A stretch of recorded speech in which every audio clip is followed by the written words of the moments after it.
Hi, I'm Soren Kaplan. Design thinking is a fundamental approach in innovation because it takes a human-centered approach to understanding needs and pain points so that you can drive innovation that's meaningful.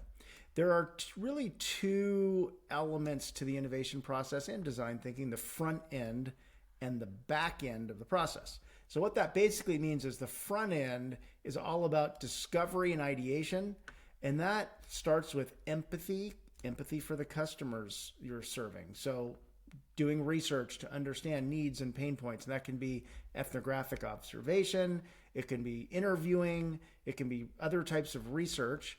But with that empathy, you're able to identify the top problems and then define ideas, do ideation, to focus on what are those solutions that address those needs and pain points that customers have.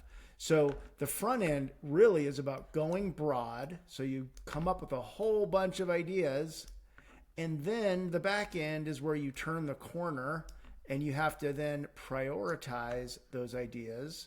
And usually you want to prioritize through coming up with criteria, evaluating and ranking through concept screeners, the best ideas, and then letting those determine which ones do you take into experimentation, which is really the last step of the design thinking process prior to implementation. So with experimentation, that's where things like prototyping, testing and learning, concepts like the lean startup come into play. And so the design thinking process goes broad and then goes narrow so that you select those ideas and take them into the best ones into experimentation.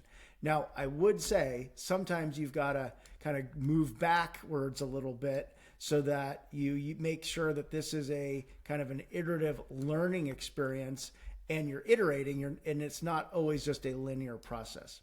So with that, that's design thinking. It's a great methodology and framework for driving consumer-focused, user-focused innovation forward.